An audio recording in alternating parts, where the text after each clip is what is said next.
Good morning students. आज हम लोग रिवीजन वर्क में क्वेश्चन आंसर्स करेंगे, तो क्लास 5 के बच्चे ध्यान दें। ये क्वेश्चन आंसर्स जो रिवीजन में आज हम लोग कर रहे हैं, ये आपको अपने एसएसटी नोटबुक में लिखना भी है और इसे याद भी करना है, तो ध्यान से इसे देखें। सबसे पहला क्वेश्चन है, where are deserts found on the earth. Deserts यानी रेगिस्तान हमारे अर्थ में कहाँ पाए जाते हैं?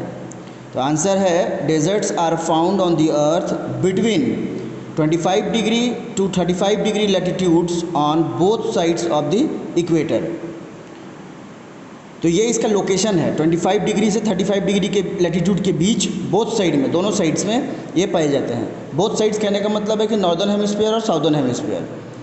अब नेक्स्ट क्वेश्चन नंबर 2 की ओर बढ़ते हैं। Define a map. मैप को डिफाइन करना है। ये प्रीवियस क्लास में हम लोगों ने बहुत बार पढ़ा है, और इसका एक डिसएडवांटेज भी यहाँ हमसे पूछा जाए कि मेंशन वन डिसएडवांटेज।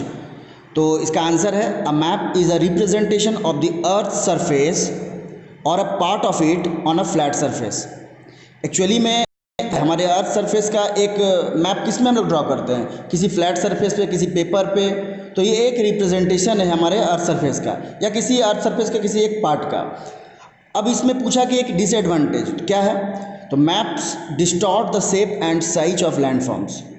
मैप क्या करता है कि किसी भी लैंडफॉर्म का जो आकार और उसका साइज है, मतलब साइज और आकार, वो दोनों ये बिगाड़ के रख देता है, उसका रूप बिगाड़ के रख देता है। क्योंकि ये तो बहुत शॉर्ट फॉर्म में हमें इसे एक पेपर पे या किसी फ्लैट सरफेस पे ये हमें शो करवाता है, दिखाता है, इसीलिए एग्जैक्ट हमें उसके बारे में पता नहीं चलता है।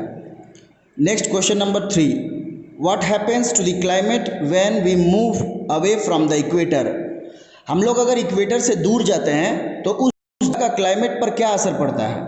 तो इसका आंसर है, when we move away from the equator the place receives less heat from the sun. अगर हम लोग इक्वेटर से दूर होते जाएंगे तो वो जगह सन का हीट बहुत कम रिसीव करेगा, जिसके कारण वो जगह ठंडा हो जाएगा। So the climate becomes cooler. इस कारण से वहाँ का क्लाइमेट ठंडा हो जाएगा। लास्ट क्वेश्चन है, व्हाट इज रोटेशन। बच्चों, हम लोग पहले भी पढ़ चुके हैं, अर्थ का 2 मूवमेंट होता है, रोटेशन और रिवॉल्यूशन। ये फर्स्ट मूवमेंट है, रोटेशन।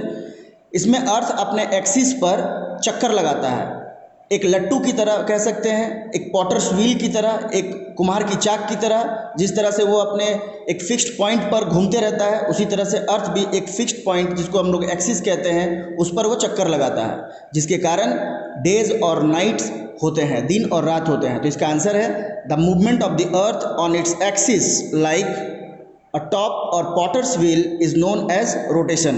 तो बच्चों, ये आज का रिवीजन था क्वेश्चन आंसर एसएसटी का। आप इसे नोट डाउन करें अपने एसएसटी नोटबुक में और इसे लर्न भी करें। Thank you.